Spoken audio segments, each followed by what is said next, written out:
So KwaZulu-Natal's police commissioner, Ntlantla Mkhwanazi, has made shocking claims that the police have found a drug cartel or cartels operating in Gauteng, possibly linked to some judges, prosecutors and even members of parliament. Now, the African National Congress in the province is calling on law enforcement to take strong action against the drug cartels. To help us understand more, we are joined now by the Premier of Gauteng, Panyaza Lesufi, who's joining us in studio. Premier, very good morning to you. Thank you so much for making time for us this morning. It's been now close to 2 weeks since those claims were made by Lieutenant General Ntlantla Mkhwanazi. Have you been able to ascertain from our provincial police commissioner, this is now in Gauteng, what could have happened here and also this possibility of this drug cartel operating in the province? No, thank you so much, and thanks for the opportunity. Fortunately, our provincial commissioner was on leave.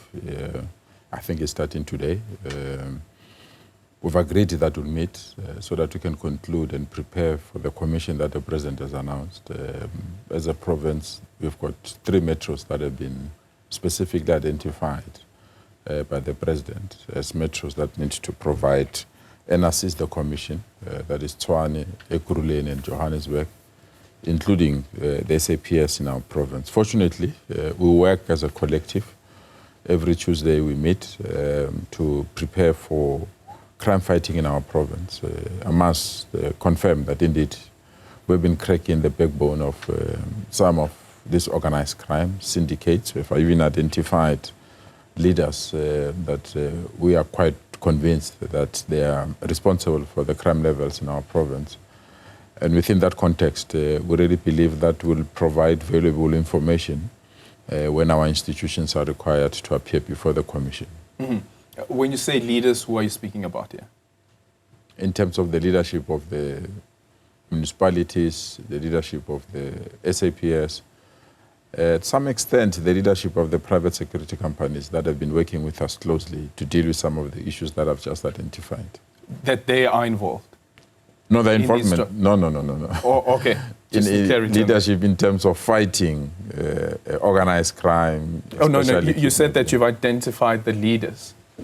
Oh, sorry. In terms of criminals, in the State of the Province address, I indicated that there are 250 people that we've identified to be responsible for some of the criminal activities in our province. It's an open secret that some of them have already been arrested, 143 of the 250.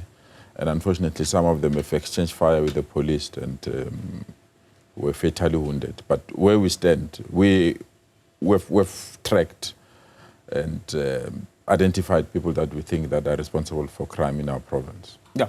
So the allegations wouldn't have come as a surprise to you?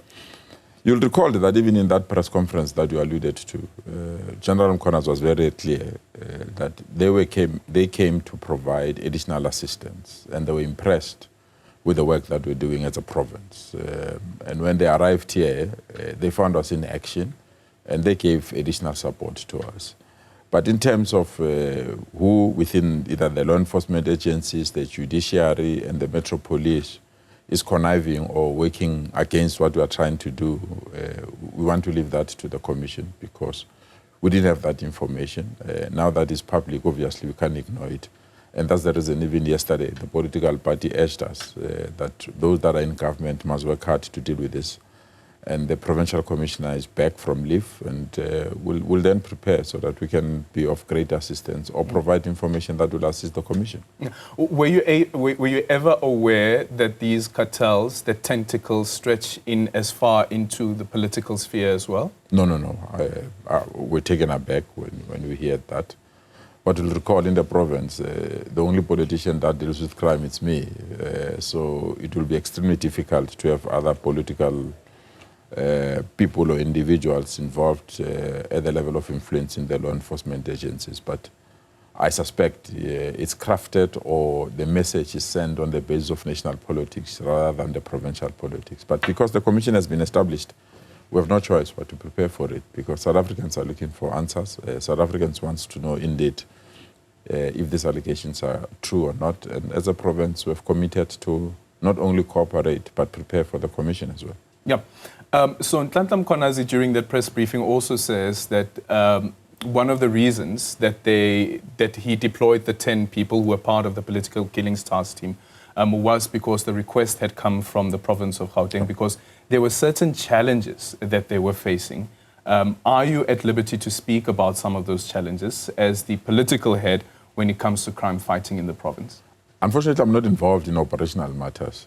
I think that aspect of whether they need backup or that aspect that they need additional ammunition will be far ahead of my paycheck.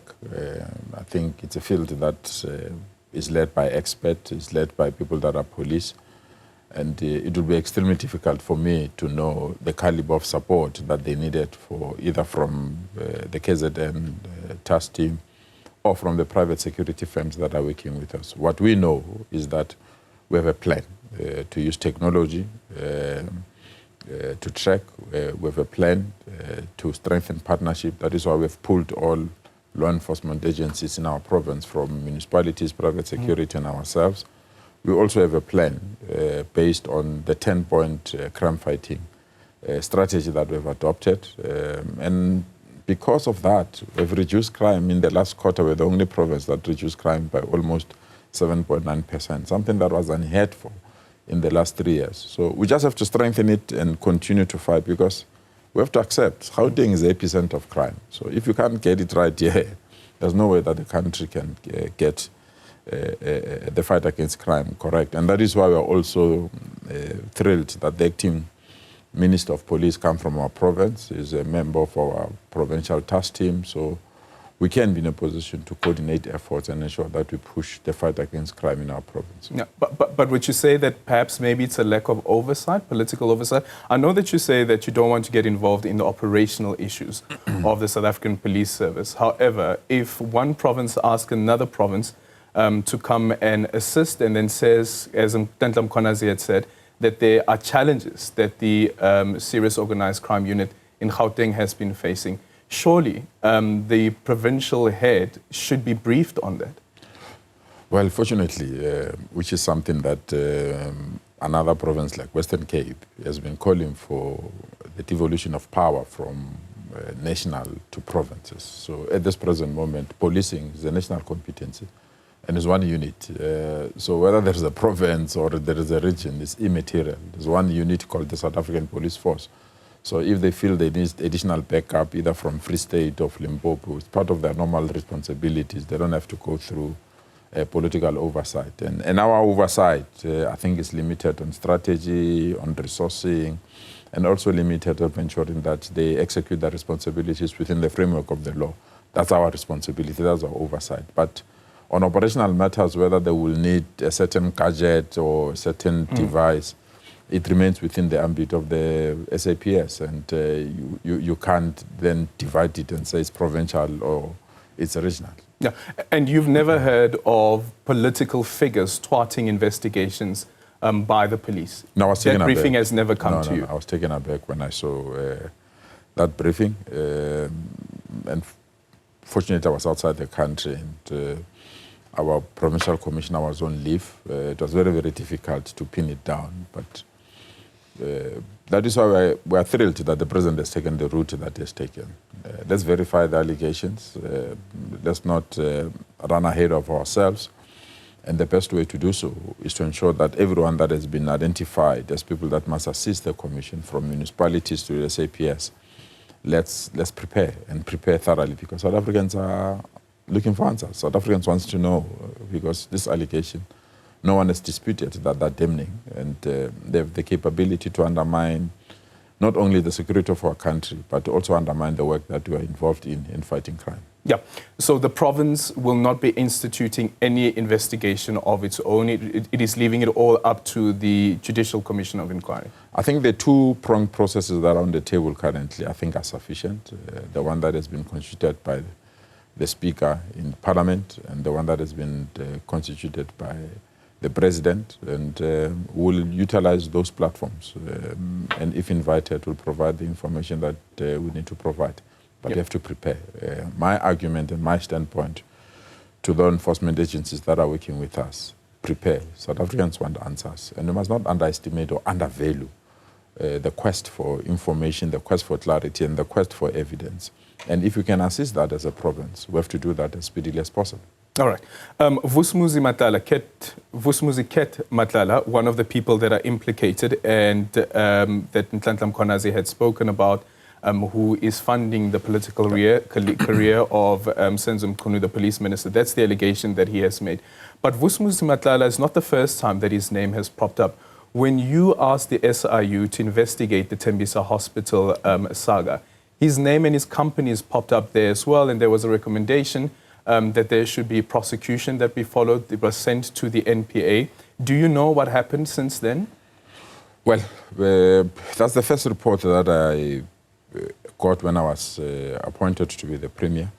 And on the basis of that report, that was initiated by the SIU, to be quite frank, they just gave us the final report. On the basis of that report, we accepted its contents and we accepted its recommendations, and have since taken some remedial action on the basis of that report. But the SIU and the law enforcement agencies, I know they're utilizing that report on many of their investigations.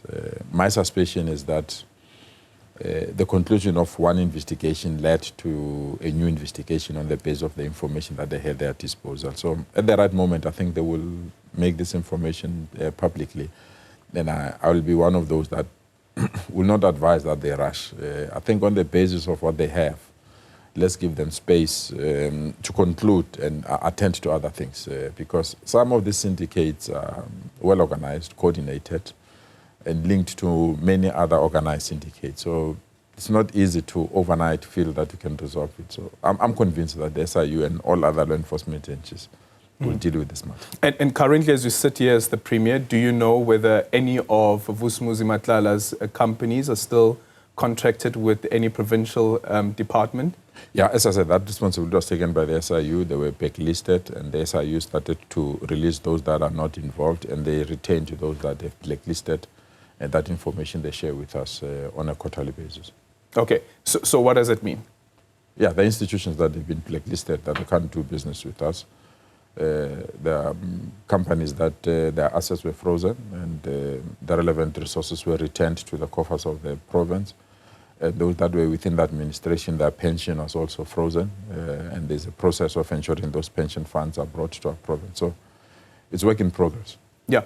Does it concern you at all that, yes, you say that investigations are ongoing? The other day I was actually having a conversation with the NDPP, former NDPP, Menzi Simelane, and he said that he believes that the strategy of the prosecutors should not necessarily be go for all of the complicated cases. You can go for the low-hanging fruit as well, and then bring prosecution against an individual. Like an example, like a Vusimuzi Matlala, because the SIU's investigation evidence is already there, but this person is still able to walk around, roam around, and coordinate crime, apart from being arrested now in May on another charge, which is more related to domestic violence and attempted murder of his former spouse. Well, policing is very difficult, and I've tended to accept it after I've taken the responsibility to work with law enforcement agencies. There are many puzzles that need to be satisfied before you can even arrest and before you can even present the matter in court, because there are lots of interested parties. You miss one step, the case gets paralyzed. How many people are discouraged as we speak on some of the cases that people felt that the NPA has mishandled them? It's purely because of either public pressure or the agency to resolve a matter. And in the ultimate end, you miss one step and you lose everything. So our approach is that leave the police to do their work and leave the judiciary to do the work of prosecution. And in the ultimate end, we really believe that we'll get. And we're starting to get results. I mean, the matter that we're referring to, it's a matter that is within the law enforcement agencies, and they're the one that effected the arrest. And they're the one that have presented the matter in court. And we don't want to prejudge it on the basis of what those that are presiding over this case finalize or determine. We'll be in a position either to learn or applaud the work that our investigators have done. All right. Do you see a potential unrest risk to the province? And this is also on the basis of what's been happening, protest in support of Nhlanhla Mkhwanazi. the concern that has been raised by the Minister in the Presidency, Khumbudzo Ntshavheni. From a province's perspective, with security obviously sitting in your office, have you identified any potential risks? Well, outside the national risk profile that was presented by the Minister and President in the President or in the President office, we get risk profiles. I mean, I get this report almost on a daily basis.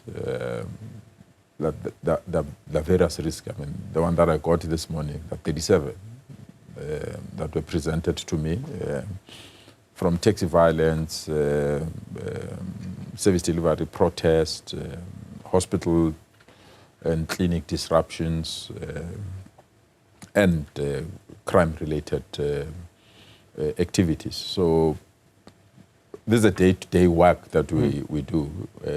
But as I said, the one that is nationally focused, it's different because it has to take international standing, it has to take continental matters, it also has to take the political situation in our country. So the report that I receive on the basis of the Premier of the province is focused on the province, and those reports have assisted. I mean, we used to have a massive taxi violence in our province. It has literally drowned out. We also used to have, which used to be the capital of service delivery protest, and now we've reduced that to almost 18%. But it's something that happens on a daily basis because many people organize protest marches literally every day. All right. Finally, the G20 is coming up. Yep. Speak to us about the state of readiness to hold the G20 summit. And I know that Helen Zille has thrown in her hat to become the city of Joburg's mayor. I don't know from a political perspective if you've ever looked into that, because one of the bases of this is also looking into whether the city of Johannesburg is actually ready to host the G20 summit. Well, an event of this magnitude, you'll only be saying we're ready when the event has passed. We've hosted beautifully so the BRICS heads of governments in 2024. It was held in our province. Did you get a single incident of displeasure? No. All the delegates and people that were part of the BRICS summit here, they left our province being excited, and we really believe that we put our best foot forward as a province to not only do it on behalf of the country, but also to do it on behalf of the continent. But the G20 is a different ballgame. We need to prepare. So I chair a weekly meeting with all executive mayors and the agencies that are responsible for 3 key elements that we must not fail, which is water, electricity, and road infrastructure. So we can't, when we host such a huge event, have problems of water or problems of electricity. That is why we've taken this period now, and I want to apologize to our citizens, but we have to do it. We've taken this period now to rehabilitate and ensure that our water infrastructure is properly maintained. And in the process, there are people that have not been getting water. Similarly, we've done well, finalized the electricity network. So we're busy with the road infrastructure, which means that we have to deal with the potholes, we have to deal with the traffic signals, grass cutting, street lights. But we're not doing it for G20. We're doing it to ensure that even beyond G20, South Africans can be in a position to see the changes that we're making. But whether the DA is presenting another candidate, I don't want to waste my energy and oxygen on that aspect. I think it's You don't see Helen Zille as a threat to you not at all, reclaiming your space? Not at all. I mean, indirectly, it indicates that the DA is panicking. I mean, me and you know, Helen Zille has been a person in Cape Town, has been a person in Western Cape. Suddenly, you want to bring that individual, a person that holds that position that he holds in the DA. It shows that panicking. It shows that they can see from their own polls that they are slowly losing the grip of the province. And if you check from by-elections and you check from the reconstitution of local authorities, the DA is no longer influential. 3 years ago, the DA was controlling Johannesburg, Tshwane, and Ekurhuleni. Are they controlling it? No, it's gone. So it's a panic mode, and we'll monitor it until we manage it at the appropriate moment. All right, Panyaza Lesufi is the Premier of Gauteng. Thank you so much for making time for us this morning. Still to come here.